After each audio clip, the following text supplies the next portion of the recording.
But if it's better than the recording, everything's big.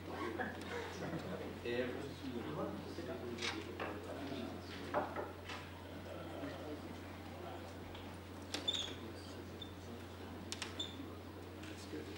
And where we find out? Yeah.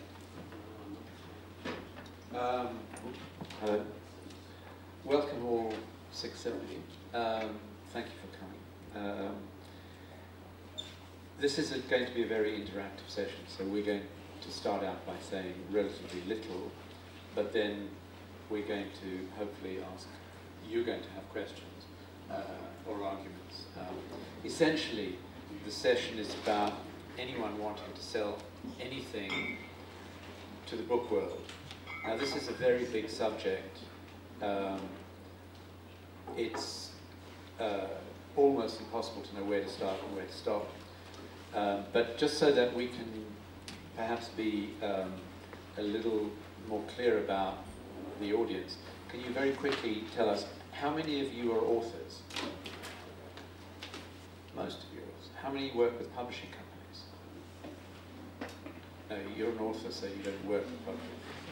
Film and television or visual effects? Why? Have I left anyone out? You two in the back there, what do you do? Me. I work for Southwest Environment. Okay. I work for the Creative Business Convention in Cologne. Okay. All right. We're a And we have someone from the insurance industry too. Okay.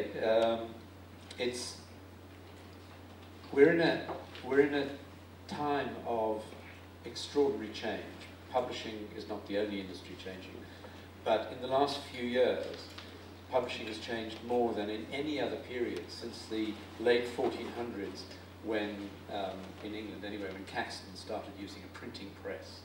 Now, this change has come about not because of production systems, but because of delivery systems. The really big word in the last decade, the last 10 years, has been the word convergence. You can effectively get access to all the information you want on the same device. And it's become more and more true, literally in the last year. Home televisions are now computer screens. The iPad, which I love, is at the moment, I think, the most flexible portable device, but BlackBerry are going to bring out one, I think, next month. I have a BlackBerry and I have an iPad, so I'm kind of footing both camps.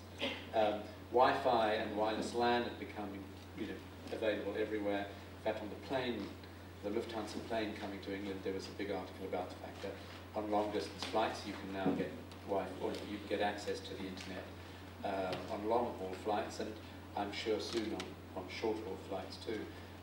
I think we're in a time of democratizing access to everything, including consumers, so that creative people are no longer as dependent on, in the film industry, on producers, or in the publishing industry on publishers, in order to get their books to people.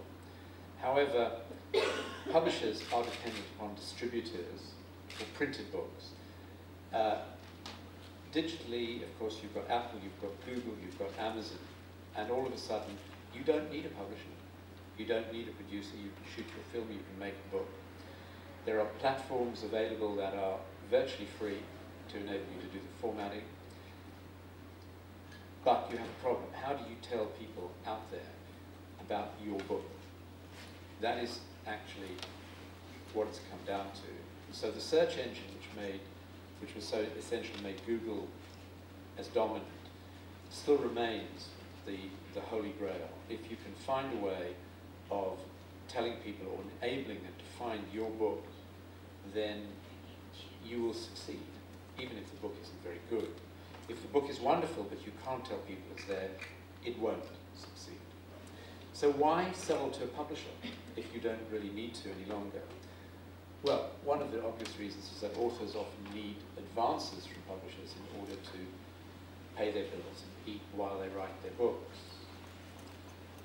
As a result of the recession that is fairly worldwide at the moment, certainly in the West, publishers have less money available than they used to. I think the reason you really need publishers is because they will probably sell more books than you will sell yourself. There are exceptions, and we say in English, I don't know, in other languages, exceptions prove the rule. But I think we're moving from a period where the phrase content is king, in fact there's a session here later about that, and this was like magic. You kept hearing it. I've heard it over and over again in the last 10 years. Content is king. And it appealed to me. There was something that made me feel really good about it. What creative people do is important.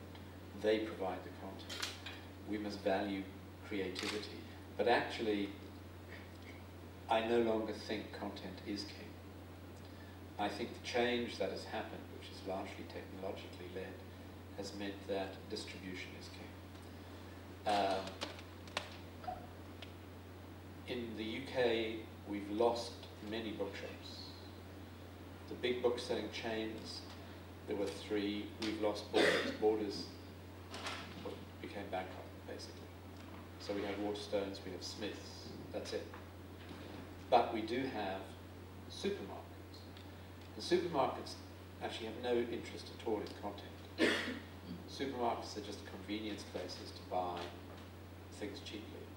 So we need them, publishers need them. And unless you can get your book into a supermarket in England these days, you're probably not going to get very good sales. So I think we've moved from content being king to distribution being king. We've moved from gatekeepers who prevented writers from getting their books to the public unless they went to publishers, to a system where you don't need the publishers. But I believe that publishers are actually going to be right up front in making changes to the way they operate. So there were I think someone told me there were 57 workshops or panels or speakers in these 3 days talking about the new digitization, how to get your material out. Most of the people who are doing it today, most of these small independent people will not survive. Some will grow.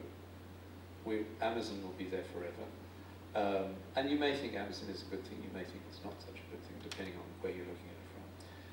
But I think that traditional publishers, if they change, will actually still be probably the best way for an individual book to reach the largest possible audience. Whether that is always true, I don't know, but I think it is a very good reason why, if you can sell to a mainstream publisher, you should.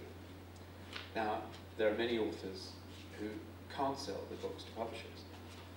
Their publishers reject them, and there can be lots of different reasons for this. The book may not be good enough. Sadly, most books are not. At my agency, we see between 8,000 and 9,000 submissions every year, and I would say 85 to 90% are not good enough to be published.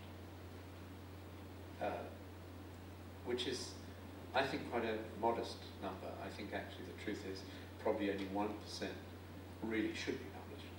So a lot of people write books, and therefore they believe somehow they have the right to have the book published.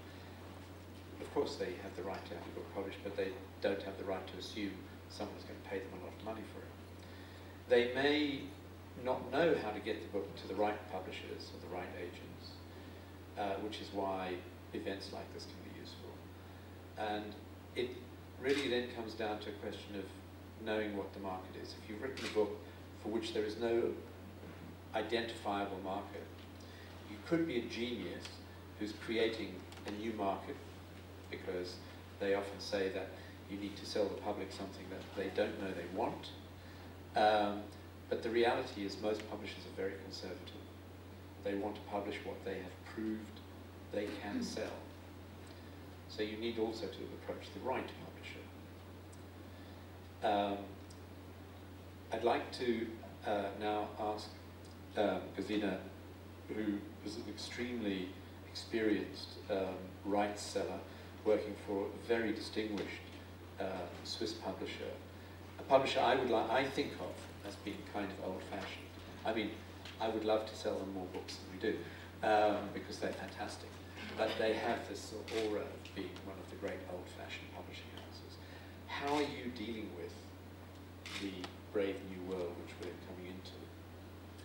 Well, first of all, maybe I have to explain a little bit who we are. Diogenes or Diogenes is a Swiss publishing house, still privately owned, mid-size, one of the few ones that are still in private family hands, and which has proven to be quite successful with, as you say, Julian, sort of a conservative approach to literature, which means literature should be well-told stories which are also entertaining, which in the German language sometimes is a little bit provocative, but this is our program, and our publisher has really developed a corporate concept, and we've been quite successful in this territory. A traditional publishing house means that we publish authors. We publish books, but we try to find people, maybe with the first book, the debut, but then in future, hopefully, to publish many more. So we try to establish really the whole work of an author, rather than publishing an occasional book which is offered to us for an occasional topic. So we are really interested in investing, if you want to say it like that, in the future of our authors. And for that reason, it is very important to us to find people who fit in the line of our publishing concept. And when Julian mentioned that it is for authors very important, if they want to approach a publisher or an agent to publish their books, they really should be aware of to whom they offer this. They should really check out what is the profile of a publishing house, what is their feeling for literature, in what fields are they operating. I think this is one of the most basic things you should attend to in the beginning.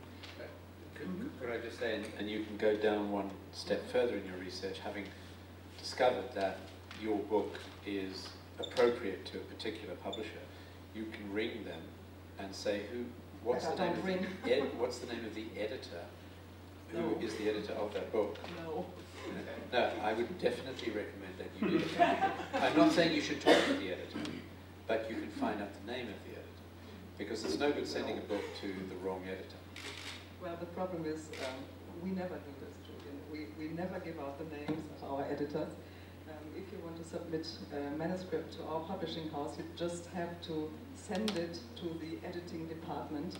But in our house, you can be sure that it will be read, and it is really on purpose, because some authors can get very pushy, and then they call every day and every hour, and that can be a little bit. But you know, you have to look at the right side of that. An author who calls every day, you just tell them you never publish them, so you save yourself a lot of problems. If they let you buy their book and then they start calling every day, then you have a bigger problem. Well, anyway, it works a little bit differently. Also here at the book fair, I mean, I don't know whether you authors go around here on the book fair, talk to publishers at their stands and try to offer their manuscripts. Did you do that? No? Pardon? We should do it only if we have an appointment. Yeah, that's better. It's better anyway. And we don't accept manuscripts here on the book fair, because it's really getting too chaotic, and in the end you end up with a